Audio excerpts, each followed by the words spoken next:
obvious reasons, the atmosphere at this year's Davos meeting of global leaders was decidedly gloomy. Indeed, many spoke of the global patient being in intensive care. And it wasn't just about the economy.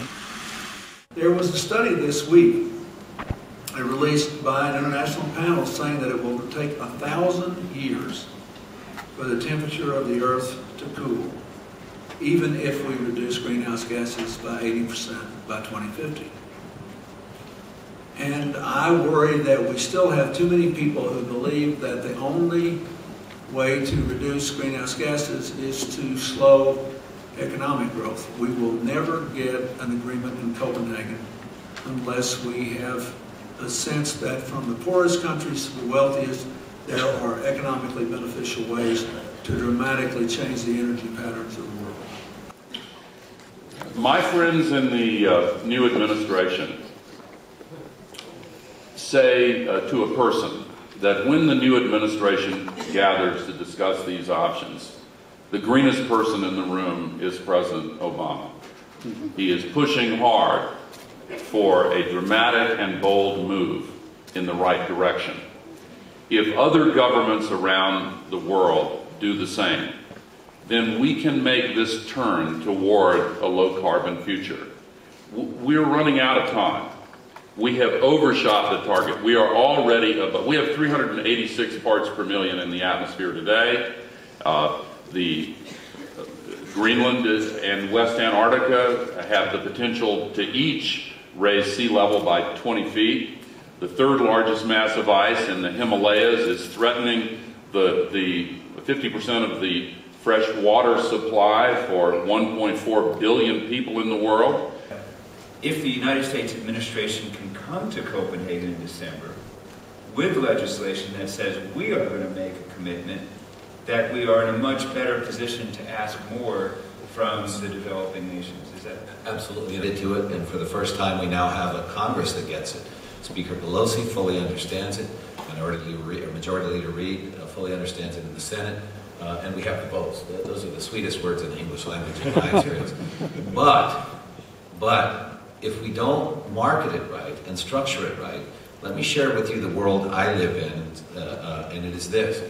The opponents, the skeptics of lethal overheating, you can call it global, don't call it global warming, call it global overheating. I can get that, I'm closer there. And also throw in acidification, because the skeptics have all packaged their arguments and say, well, temperatures come and go. But ocean acidification, friends, is demonstrable in a lab. You can, in a lab, put CO2 above water, watch the water dissolve the CO2, the water becomes more acidic water takes up carbonate, carbonate's not available for shelled organisms, death of oceans, end of oxygen, game over. We can do that.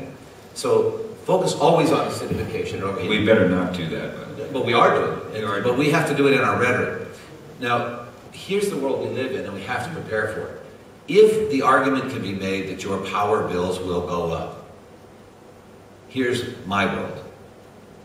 At a time when the American economy faces severe crisis, Congressman Brian Baird voted to increase your power bills and raise the cost of gasoline. You have a career in voiceover. Yeah, and the problem is we have to be able to beat that. I think we can, but I think we need to be very strategic about how we do it. And the arguments of you can actually lower costs, create jobs, and reduce lethal overheating, that has to be at the forefront. And my own belief is we should set a worldwide, a certainly industrialized world, and I know we can do this in the United States, of 20% reduction in 20 weeks. I'll say it again, 20% reduction in 20 weeks. Now, my hunch is people would say, that's preposterous, nobody talks about that. I would just ask you to walk through your daily life and see if you can't find 20% reduction in how much energy used to shower, how much energy used for transportation, the lighting in your office, etc. It is quite achievable in that time frame and would have profound benefits. It would immediately put money back in the pocket. If we had 20% reduction in energy expense, the stimulus would be obviated.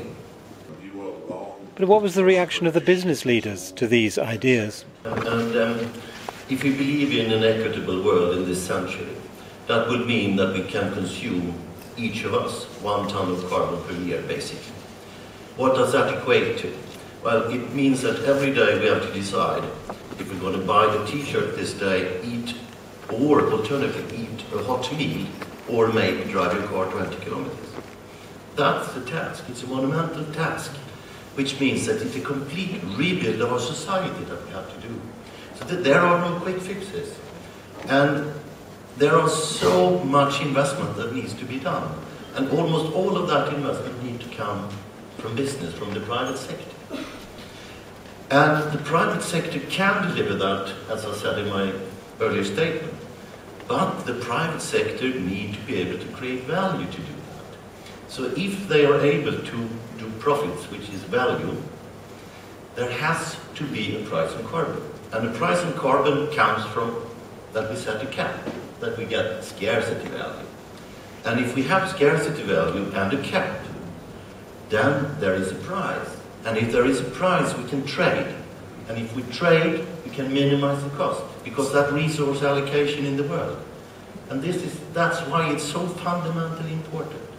And if we turn it into an opportunity, it's the biggest opportunity since the rebuild of the world after the Second World War. The hope,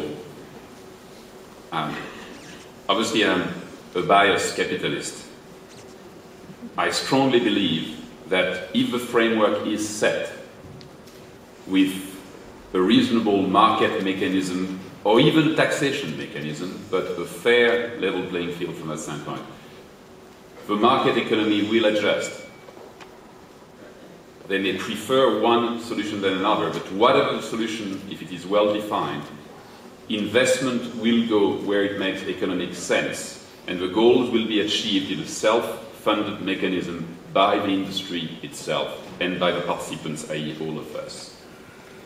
First of all, you have to price CO2. You will come nowhere if there is no price of CO2. So if you save CO2, you should have a reward for it. Or if you like to bring CO2 in the atmosphere, there should be a penalty. There must be a price for CO2. There are many ways to do that. As industry in Europe, we think one of the good systems is what we call an energy trading system, because that can price CO2. That can coexist next to carbon taxes, or it can coexist to, as in Europe, we have taxes on gasoline. But we think an emission trading system is the first thing you should have. Then you have the overall target, but there should be sub-targets for the developed countries. Yeah? And that, of course, should fit into the overall target. We think that the developing countries, that's the third point, they should come in via sector agreements.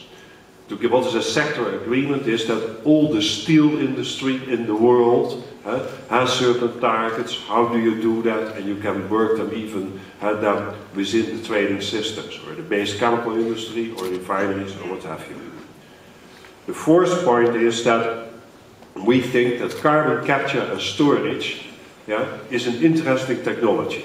But so far, not any real large project is built in the world. There are many plans, but and we have to see whether it really works and is doing the job. Why are we enthusiastic about carbon capture and storage? Because it has the potential to be big. It can make a dent into the problem of CO2.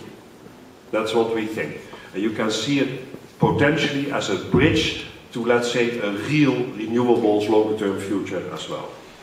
The fifth one is the whole subject of biofuels. Now, you know the competition with food, fresh water, etc. In the end, you must have an understanding what are sustainable biofuels, and that has probably to do with certification for sourcing and other measures, and that we have a common view what sustainable biofuels are. If we can put a global response in place, if we can agree to ambitious commitments broadly in Copenhagen, then the market effort to achieve those commitments in a cost-effective way will go a long way to helping us generate the resources that we need to make four pieces of the puzzle come together. And those four pieces are ambitious targets from industrialized countries, engagement from major developing nations, significant finance to get the process moving, and a governance structure that reflects the realities of today, not 1948.